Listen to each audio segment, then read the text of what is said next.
What an interesting session. We still have a lot more coming up. And the next series is on the topic of social sustainability, gender equality, labor's right, human right, and healthcare, and so many other interesting social issues that the private sector is investing and committing more to social sustainability issues like never before, I can tell. And in the next Fireside Chat series, we will explore how the private sector is fulfilling its social contract. Ladies and gentlemen, may I introduce you the panelists of our next session. We have the President Director of PT Astindo Nusantara Jaya, TBK, Mr. Lucas Kurniawan. Welcome, Mr. Lucas, on stage. And we have the country head of TCS Malaysia, Mr. Jivan Raju. And next we have the President Director of PT Transcon Jaya, TBK, Mr. Lexi Roland Rompas. And now I would like to hand it over to the moderator of this chat series, the Executive Director of Global Compact Network Indonesia, Ms. Josephine Satyono. Welcome, Ms. Josephine. Good afternoon, all, ladies and gentlemen. Welcome to the second Fireside series this afternoon. It's titled Social Sustainability. And my name is Josephine Satyono. I'm the Executive Director of the Indonesia Global Compact Network as a moderator for this session. We have, of course, our respectable panelists, speakers. Two are joining us here on site this afternoon. Mr. Jivan Raju, Country Head Tata Consultancy Services Malaysia, and Mr. Lexi Roland Rompas, President Director PT Transcon Jaya TBK Indonesia, having their headquarters in East Kalimantan. And of course, Mr. Lucas Kurniawan, President Director PT Ostindo Jaya Nusantara Jaya, Ostindo Nusantara Jaya TBK Indonesia, who are joining us virtually. So, ladies and gentlemen, like mentioned before, from gender equality in boardrooms to equal pay to women, to paying living wages and providing healthcare facilities to workers, the private sector is stepping up its investment and commitment to social sustainability like never before in this post-COVID-19, giving the human face to the global market like that the UN Secretary General Kofi Annan dreamt about while founding the UN Global Compact in year 2000.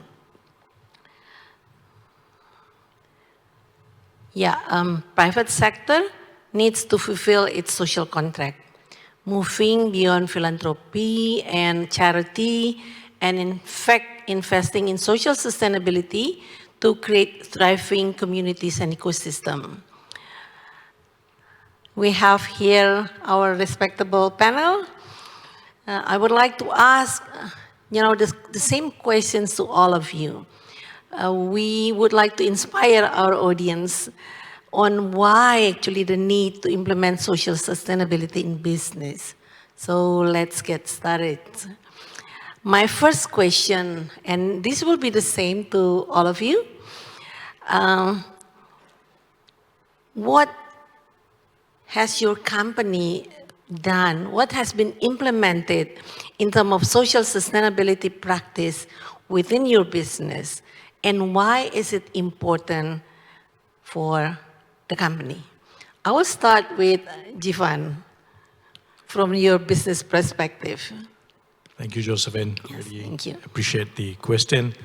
Sawadee Krap to respective friends here, people online, as well as gentlemen down here. I think firstly, let's talk about the elephant in the room. I think for us, from Tata Group perspective, the elephant in the room is about sustainability and social justice. And it's about something that it's not only the call of the government to address that.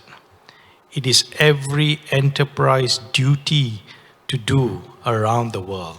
Whether you are a large company or a small company, in Tata Group, we believe we only exist because of the community.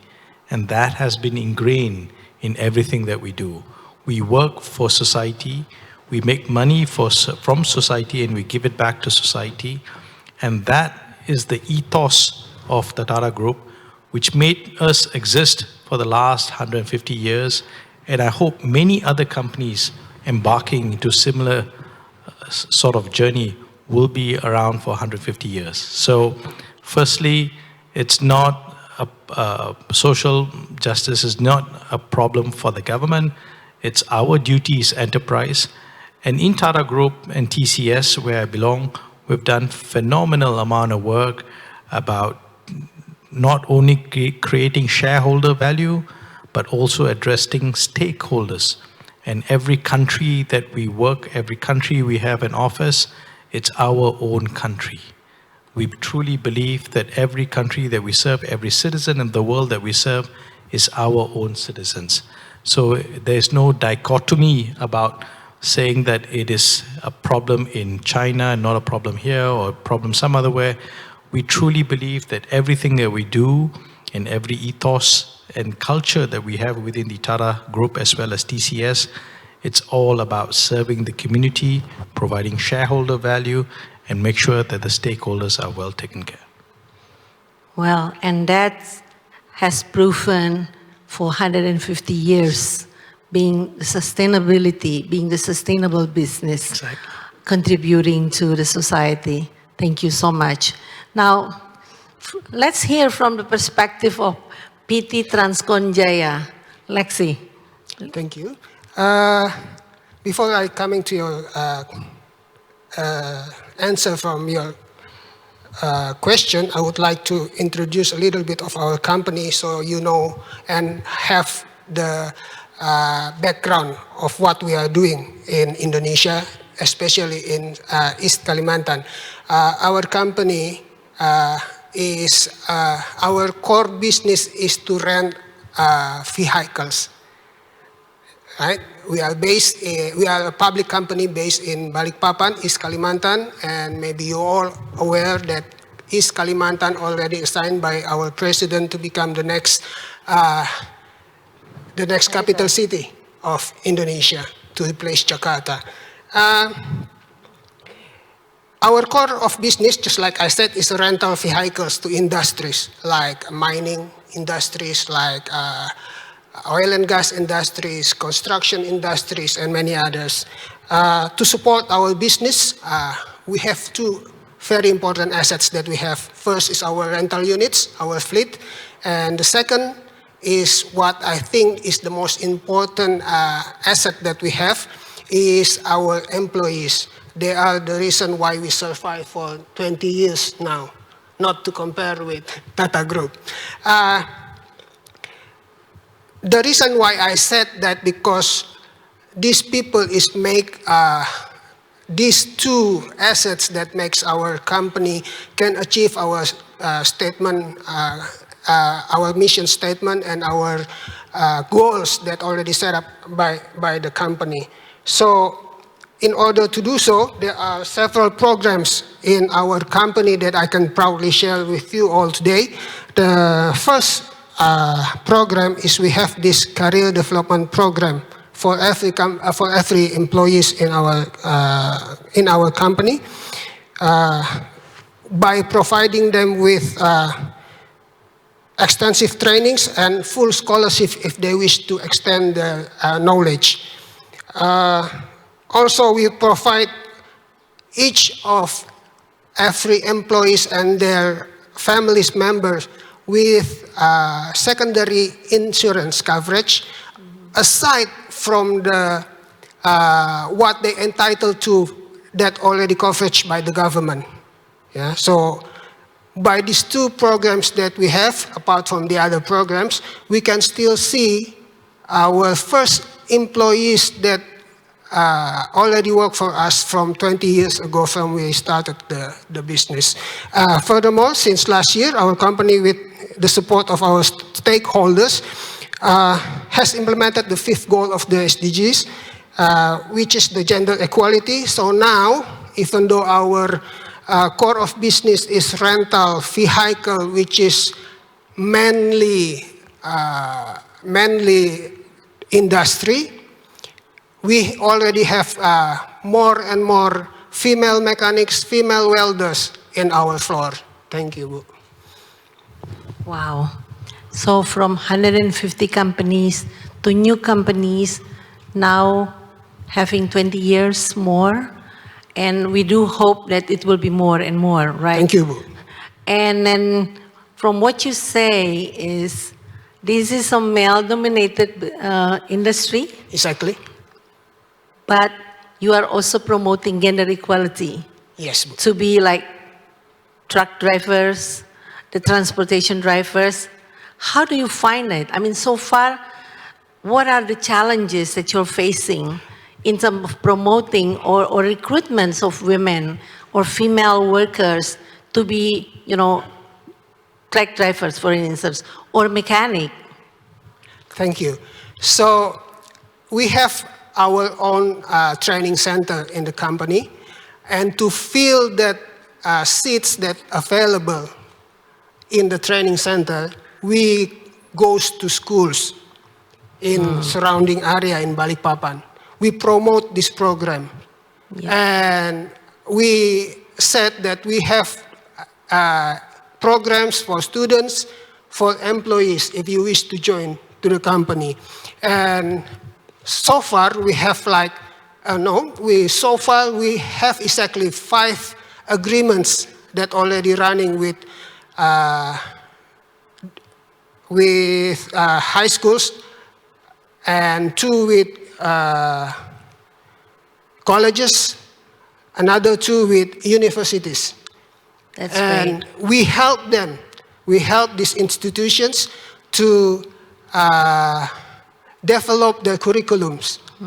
We also sending our main employees to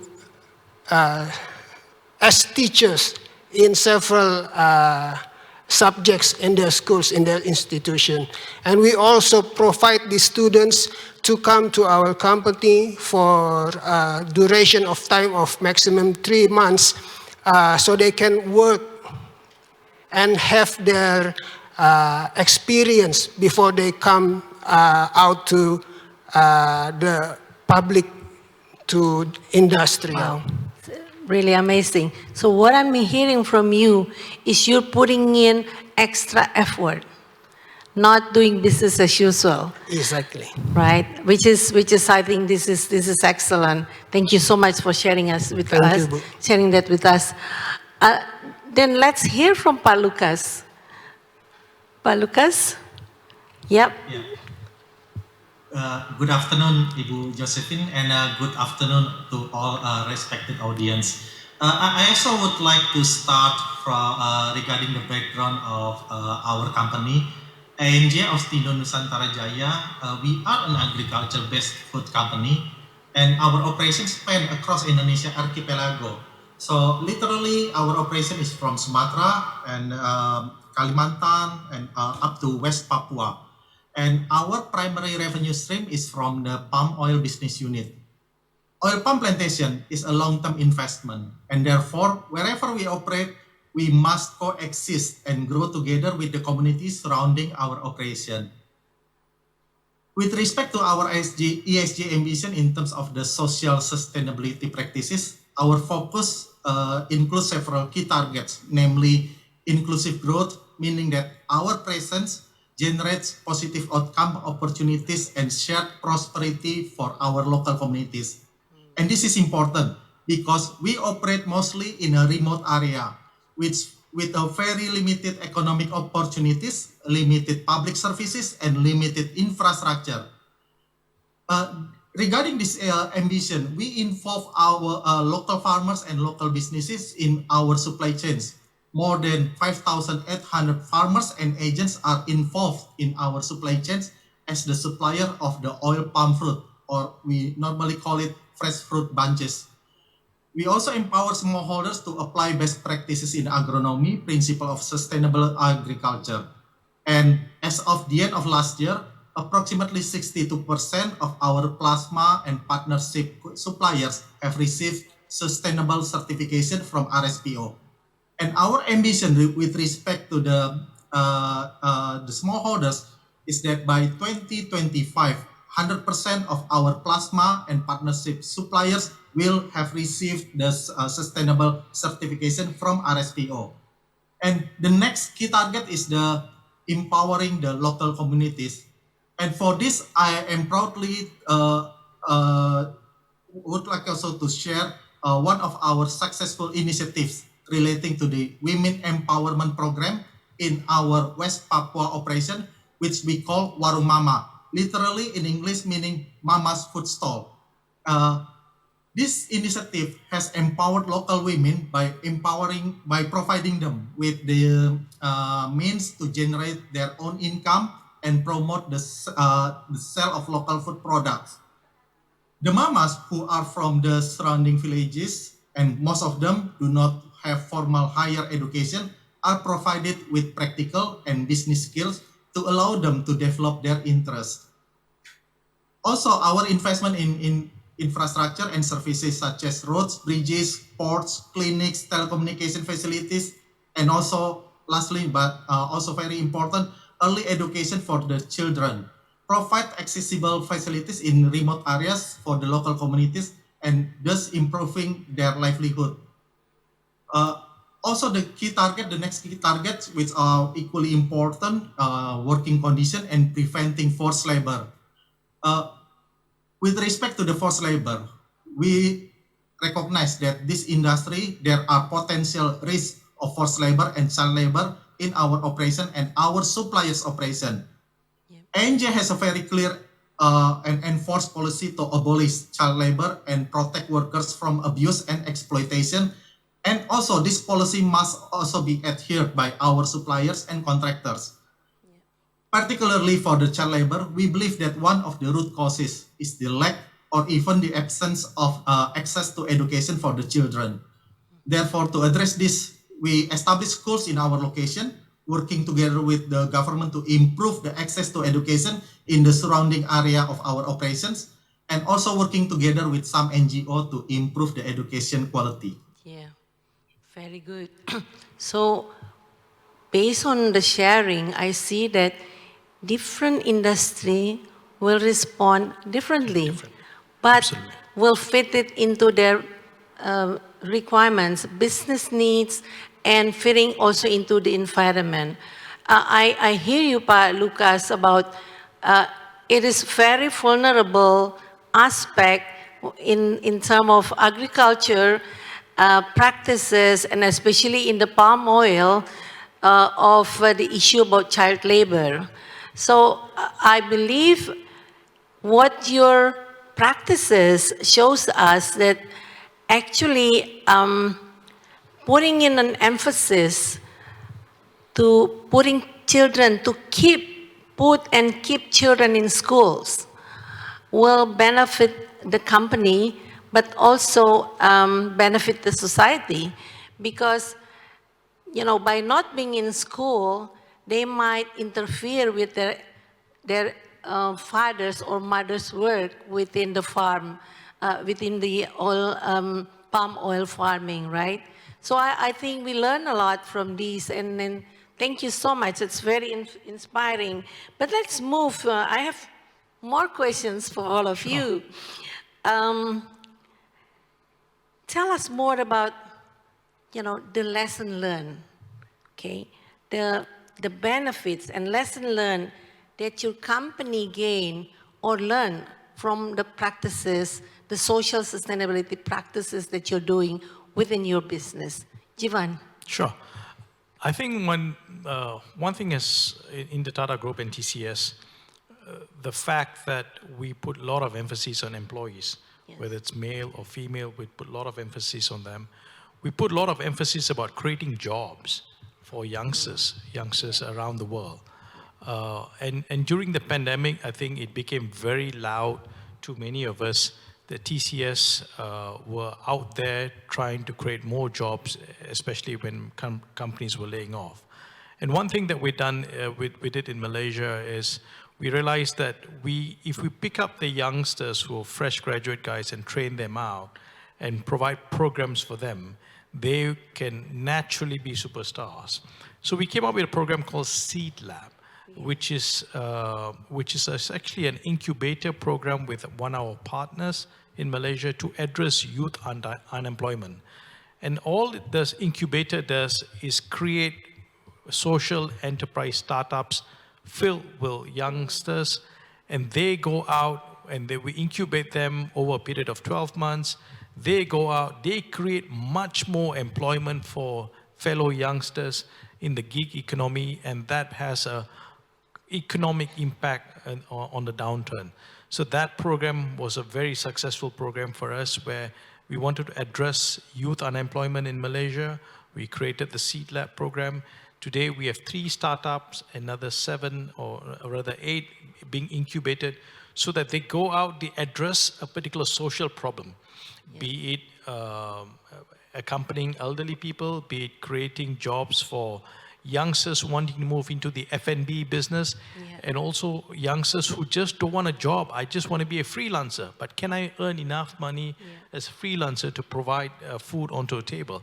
So those are such social problems that we had, and we addressed it by this whole Seed Lab program by TCS Malaysia, and that has really, it's never done before in any part of the world. So we're first in Malaysia to try it out. We saw results. Our partner was very excited about it, and I think we want to expand that across the world, whereby it becomes a platform for youngsters who are passionate for social needs, who can create beautiful ideas or startup ideas, can come incubate the ideas and shoot off. And that is something that we did over the pandemic, and it's very important for all enterprises around the world to think about some cause which is close to your heart and go for it. It's really amazing. So other than you're creating jobs within your companies, you're providing environment, opportunities for the youth out there to also create jobs. Absolutely. Become providers themselves. Absolutely. Instead of they come and work for companies. Absolutely. They own their business and they create jobs. Really, really fantastic. Let's hear from Palexi. 2 minutes, Palexi. Okay. We're running out of time. We have already agreed before that our industry, rental business, is a manly work. Men, yes. So we learned this before, and that's why we applied these 5 goals of SDGs SDGs 5, in our company, because it is common for a company, for this kind of business, to hire male and experienced laborers only. So we switched that, we changed that in our company. We hire new graduates. We hire both male and female. We train them. We give them the same opportunity. Yeah. And that's what we learned so far. And we want to expand that in our company. Fantastic. Thank you so much. Fantastic. Fantastic. Pak Lucas, tell us more. Pak Lucas. Right. So we discussed earlier regarding the nature of our operation, which the location are mostly in remote areas. Therefore, in ANJ, we believe that ESG strategy and related implementation, including the social sustainability, must be integrated with the business strategy. And it should be seen and evaluated as our integrated investment, where the outcomes can be measured, monitored, and improved. For the benefit, we've seen the benefit from this approach, including positive engagement with our stakeholders, notably the surrounding community. This has resulted in much lesser operation disruptions, which we frequently experienced at the start of a new project or a new development due to the mutual trust had not been built. We have also seen this providing a benefit for the risk mitigation, because with the positive engagement, the result is that with the mutual trust and positive engagement, we can work together with the community in the environment protection program, such as forest fire prevention, because we can empower the local community in the forest fire prevention and protection. And the other benefit is a much better access to the local talent pool of skilled workers, because as a result of our investment in the education program for the surrounding community, this in turn can help us to be able to access the local talent pool of the skilled workers. And for the commercial benefit, this can also improve our operating cost, because of the lower logistic cost to bring workers from the outside from our operation area.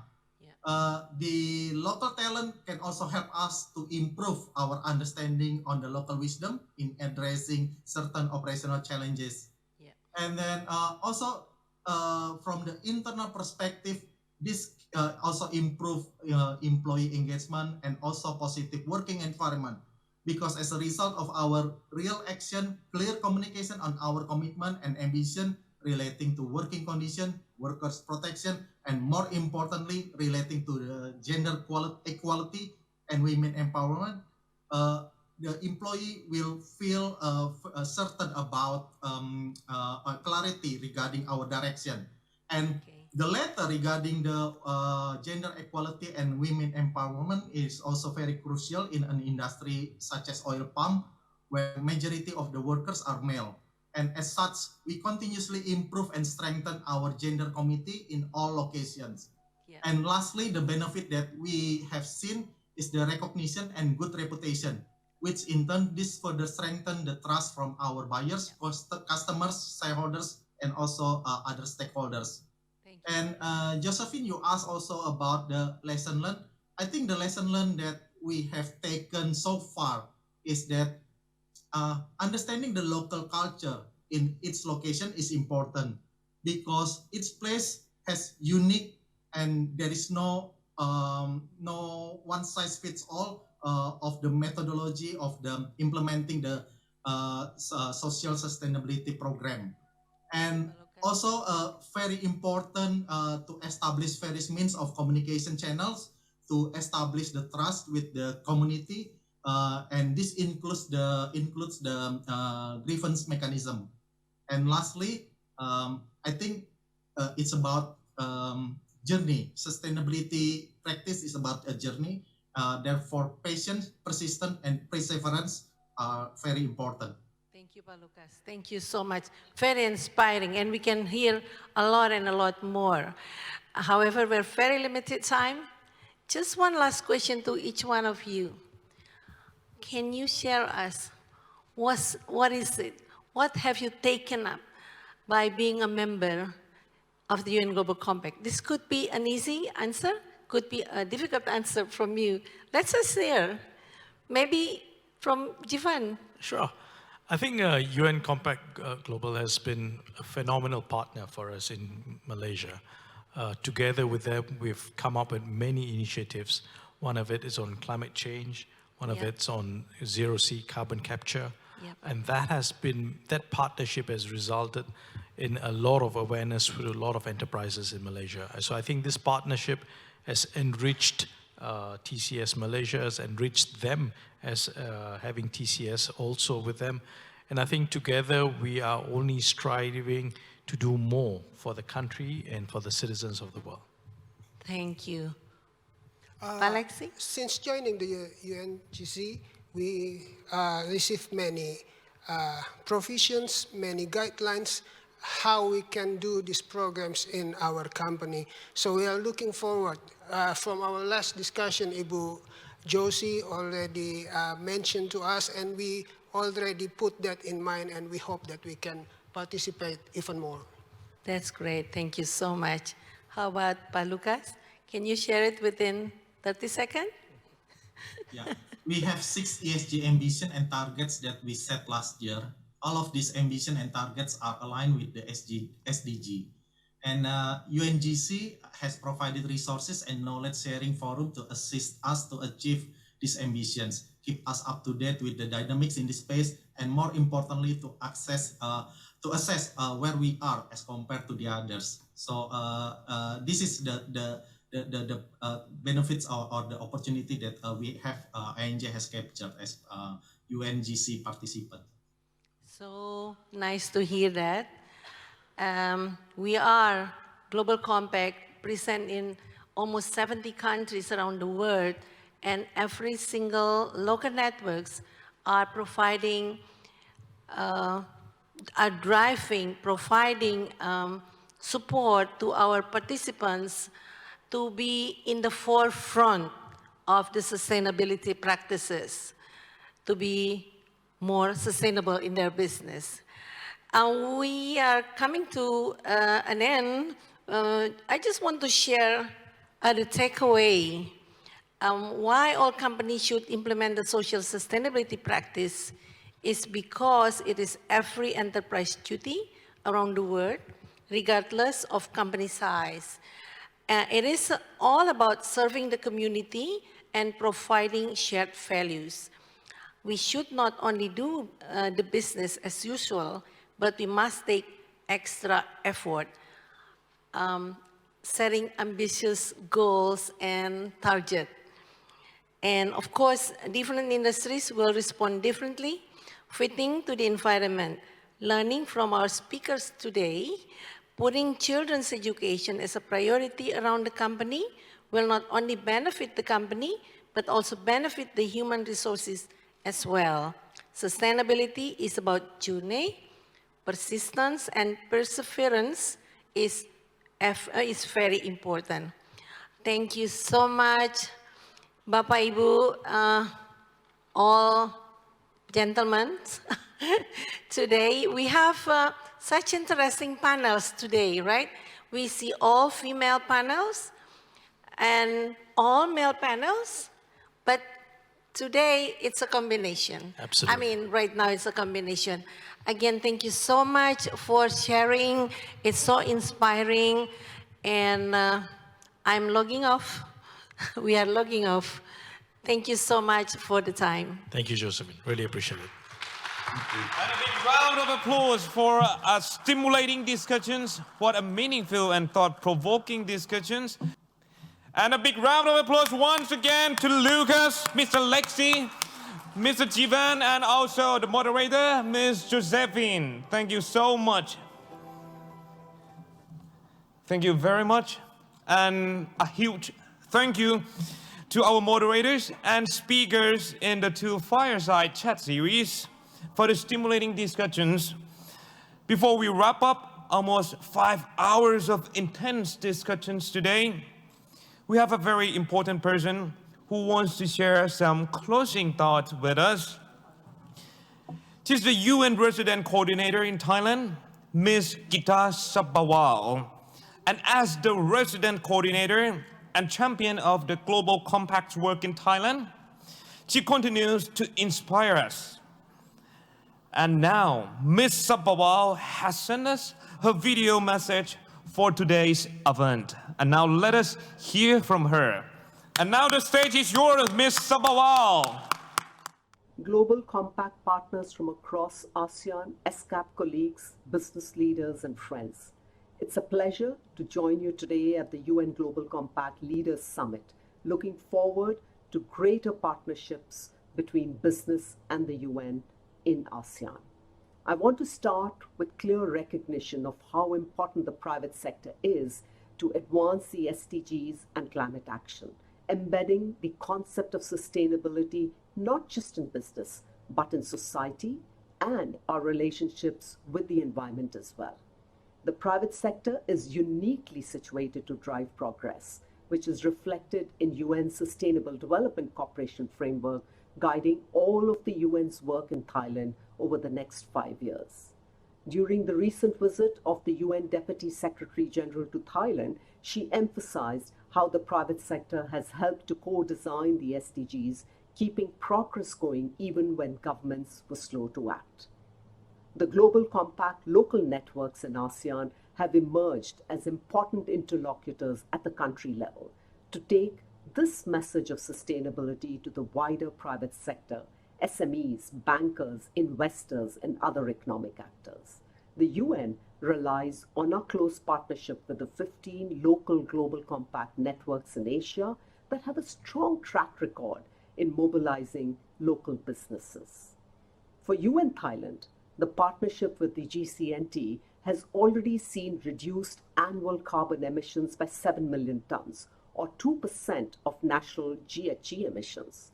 Most members of the Compact have set net zero carbon emissions for 2050 that is more ambitious than governments. This is timely, as ESCAP has also taken forward the Asia-Pacific Green Deal for Business Declaration.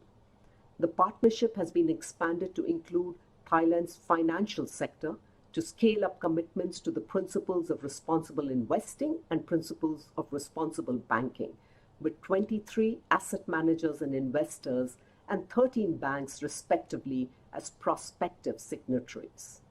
In Malaysia, coordination with the UN has been formalized in the Malaysia SDG Fund, which we are looking to replicate through a national pool funding mechanism for SDGs in Thailand, capitalized by the government and private sector.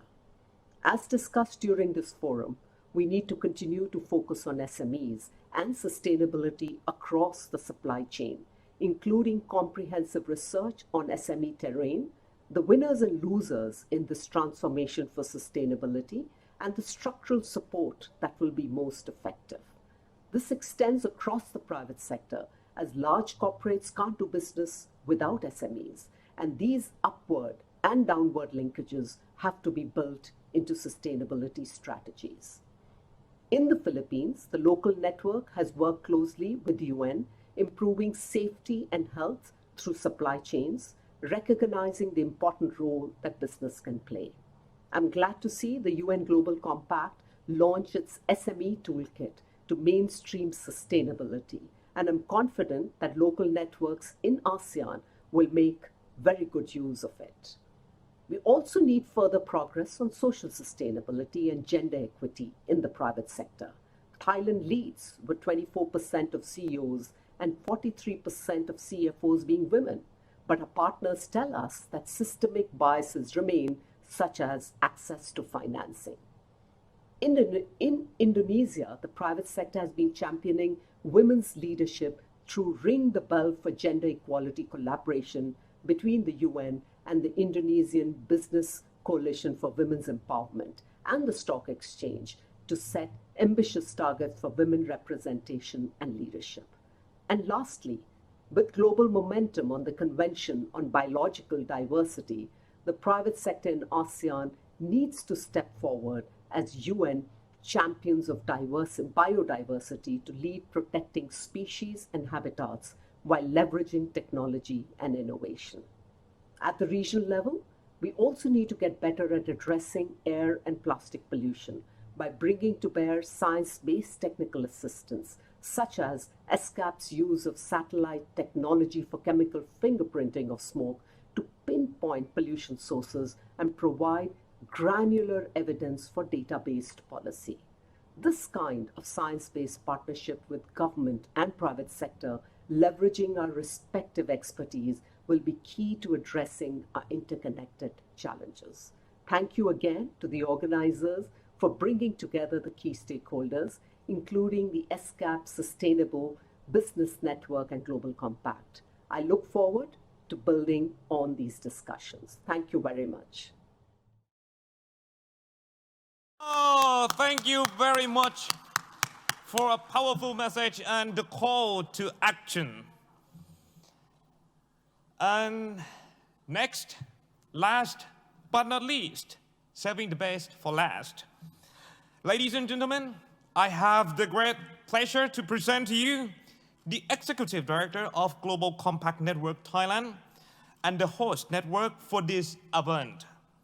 May I present to you Miss ธัญพร กฤติทายาวุฒิขอเสียงปรบมือต้อนรับคุณธัญพรครับ Excellencies, respect participants, UN Global Compact members, and our most valued invited business leaders here. Ladies and gentlemen, this is my privilege to have been asked for propose the word of thanks for this event. I would like to express my deepest gratitude to the co-partners, UN SCAP. And we also have a lot of good work together with the SCAP team for excellence of the executive work, professional work together. And we also thank you to support this event again with the UN country team, the RCO team, Kun Kita Saprawal and her team, including the RCO and also the RCO in ASEAN country, in being champion of the UN Global Compact. I, on behalf of the Global Compact Local Network Thailand, together from our network, Singapore, Indonesia, Malaysia and Brunei, and the Philippines here together, we extend our hearty vote of thanks to all speakers for your gracing of your important words, including your sharing with us about the finding of good new opportunities and also the opinion today. This session is convened a lot of key stakeholders together about measuring the progress of the SDGs in Southeast Asia. To address the gap, as we must know, is a lot of gaps to do so, but we have shared a lot of good knowledge as well as a resource on funding to identify the opportunity for the meaningful partnerships. And this building up on, together, the global network of the leaders that's so committed to driving the ambition of the action on the SDGs. And finally, I wish to comment on business leaders that all of you have a passion and putting together this event. I wish all participants and you all the very best for building back a good business together. And we building back good business through the accountable company and ecosystem. We can enable the change together. Thank you of being a key part of our Leader Summit today. Thank you. And a big round of applause to คุณธัญพร กฤติทายาวุฒินะครับ Thank you very much for such a wonderful message to bring this event to a close. And it's now time to conclude our Uniting Business Sustainability in ASEAN event. Ladies and gentlemen, time flies when you're having a good time. But time also flies when there is an urgent need to take action. So step up your ambition and foster meaningful collaborations. We must act while there is still time. And I believe that many of you will walk away from the event today with a mission and a vision, and also a pledge to uniting business for a better world. Thank you very much once again, and it has been an honor to be your host. And don't forget to join us online for the rest of the Leader Summit. I'm so sure that our colleagues around the world is working so hard for this. The buzz on the chat, the lively discussion online, and for those of you who are joining us virtually, thank you very much for your engagement. And for our audience, and also our virtual audience, next we will have an insight from the virtual Europe session. And now, I believe that my work is all done. I'm going to hand the floor back to Nayeli in New York. Thank you very much once again.